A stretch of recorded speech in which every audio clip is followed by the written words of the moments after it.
What's up guys, R13 here and welcome to another Gunpla review, and today we will be covering the HGBF Scramble Gundam from the Gundam Build Fighters Tri Island Wars. This unit is actually based off the Zeta Gundam and the Destiny Gundam for the wing part there, and it features an orange, white, and clear blue parts color scheme, which is kind of an interesting color scheme, and I actually find it not bad at all. Now, for the series itself, a little bit of a spoiler alert. This unit is actually created to test out the Plabsky Particle Mark II and created by the Yajima Engineering. And this unit actually gets special abilities in the Island Wars, and it can actually summon multiple massive weaponries like the Colony Laser and the Celestial Being. But then when it comes to basic weaponries, it is actually very basic. Now we're gonna start off with the beam rifles here that I'm gonna feature you guys right away. This beam rifle is part shield as well and can turn into a beam saber similar to the Zeta Gundam, but sadly it does not come with the effect part, so you will actually have to modify it on your own. And this one here actually attaches to the forearm, which I can actually show you guys right away, and it actually just snaps on like that, and very simple. Now the next part is the beam sabers. Now the beam sabers is actually located at the side skirt, and it comes with a pair as always. And this one here is actually very simple, flat, not rounded, and taking off the beam saber is very simple, and you can actually equip this right away, which is actually quite nice. And then aside from the beam saber, it comes with your very basic Vulcan gun located at the side of the forehead here. Other than that, that's all the weaponries the Scramble Gundam have.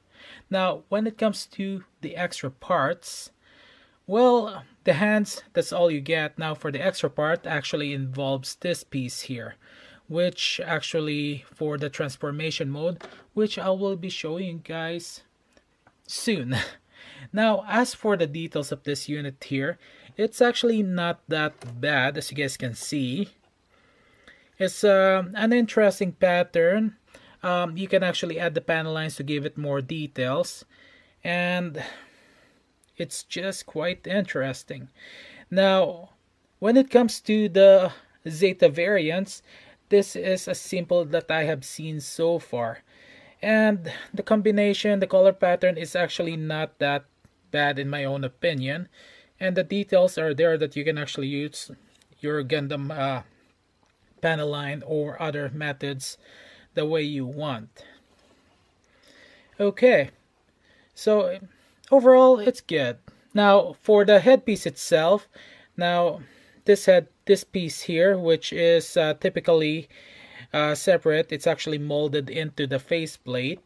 And when it comes to the nubs and the seam lines are actually not that bad at all. Now it's pretty common for the HG line to have a seam line at the forearm here, as you guys can see.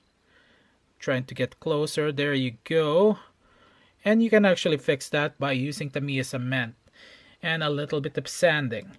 Now you can actually find certain nubs at the back, and the worst ones is actually at the feet here. Those are the thickest ones that I have seen so far. Now another thing that I do want to point out also is you can actually remove certain parts like this piece here to have a different look for your Scrambled Gundam.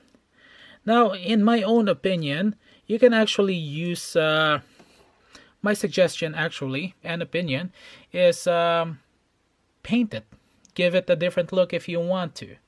And the other feature that this unit have also is its backpack. You can actually remove the backpack easily. Now all you have to do is got to be extra careful Now, and it's a little bit tight. Okay, and you get 2 slots at the back that you can actually use the custom campaign parts or other parts with a different slot, or your own modification if you want to. Sky's the limit. Now, for the articulation, now we're gonna start off with the wing here, since it's already removed, and I can actually show you guys the articulation for the wings here. Now the articulation, as you guys can see, it's actually really nice. Now that's how far it can go in, and yep. And then on top of that, this is actually a slot here, so there's another option for certain custom campaign parts if you don't want to use the back side of it. And it can actually,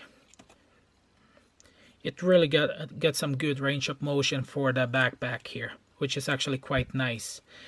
And then for the body itself, well, the head actually rotates 360. And then the arm, and this is actually a ball joint there, and this is a basic polycap. And this unit was released in 2016. So around that time, Bandai is slowly trying to pace out the polycaps, but it's gonna be hard. It's gonna be a while before they completely remove the polycaps.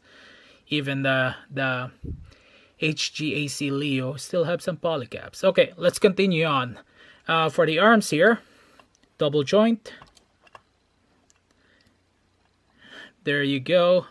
I'm being rough with this unit here. Oops. And now this is actually a ball joint. This is actually 2-piece now that it actually kind of fell off there, but it's not a weak point, just to let you guys know.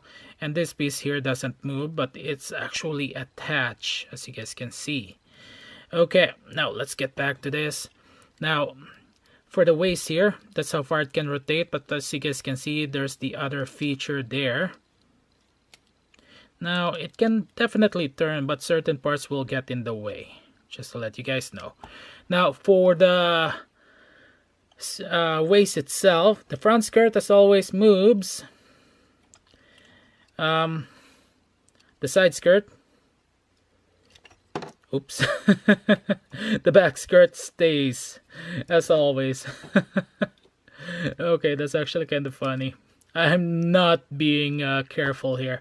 I'm just pushing this to its limit. Now for the legs here, underneath there's a slot there for the action base, and this unit can definitely do a high kick if you want, but that's kind of how far it can go because of the limitation. And yeah, it can kind of do a split, but again, the side skirt is kind of getting in the way. And it's actually double joint. There you go. And now for this is the shield here. I almost went to the feet before going to this part. It only goes up and down. Now for the feet here, it actually gets some good range. It's a ball joint there. And there you go. This is part of the transformation. And there you have it. Boy, we actually covered a lot here, and I've been working on lowering the time for my reviews here. Okay, now we covered a lot there, and there's some decent details here. Of course, there's a few issues, but it's really not that bad. The only issue that I have seen so far is the seam lines at the forearm. That's it. And the thick nubs at the feet. Okay, now we can probably do the transformation mode, which is actually going to be very simple. But before that, let's put this unit back together properly, shall we?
Okay, there you have it, guys. It only took me maybe a good minute to actually do the transformation mode. It's a little bit rough, but this is how it is. I've actually skipped the part here, and certain parts actually kind of fell off there. Yeah, the transformation mode is actually very simple. Now, as the story goes, this actually gives the Scramble Gundam much more durability compared to other transformable units here. And as you guys can see, it kind of reminds me of the bird form. I forgot which unit it was, but this is how it looks like, technically. Okay, now it's actually kind of simple to switch it back, and let's begin, shall we? And it's actually just going to be very simple here. Yeah. Oops, that part kinda fell off. And this is the leg here, now that we got this out of the way. Okay, as you guys can see, changes parts. Okay, really simple. Now let's remove this, put the leg back, and there you go. And put the wings properly in place. Very simple. That's it. So some people actually got an interesting negative comments about this the Scramble Gundam here. It's due to the fact that this is a very simple Zeta variant. And for me, I actually got some good experience regarding this unit here. And simple design, simple weaponry. In actuality, in the storyline, due to the fact that this was actually created as a experimental unit for the Mark II, and Niels actually requested Meijin Kawaguchi to modify the Scramble Gundam, and it came up with an interesting feature that combines the what do you call that now? The Hi-Nu parts. Yep. It made it even more fun to build. So my suggestion is check out Gundam Wiki if you guys are interested in knowing more details about the Scramble Gundam here. Okay, there's a few things that I do need to mention. Is there's actually seam lines at the shoulder here that you will actually have to fix. But overall, it's actually not that bad. I actually enjoyed building this unit here. A few interesting, like a few weaponries. There's really not a whole lot of extra parts, except for this one here that you use. There's one extra for the polycast. That's for the headpiece here, but the headpiece had been replaced as part of the spruce. Okay. Well, that's actually all the time that I got. I actually got a really good experience regarding this unit. Highly advisable to get this unit and modify it any way you like.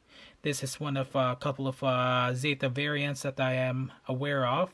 And I do own the Lightning Zeta, AZ Gundam, and I do have the Gunpla Evolution Project HGUC Zeta Gundam that I haven't built yet. But if I do get 20 likes for this video, I will actually build that unit. And yeah, go for it. Go get this unit. One of the plus side is the clear parts. A couple of seam lines and nubs that are visible that you can actually fix. And yeah, that's it. Really good experience. Okay, that's all the time that I got. Thank you guys for watching. Keep on building. Have fun with Gunpla. I'll see you guys next time. And better be prepared for a special giveaway that it's going to be a separate video. I'll see you guys next time.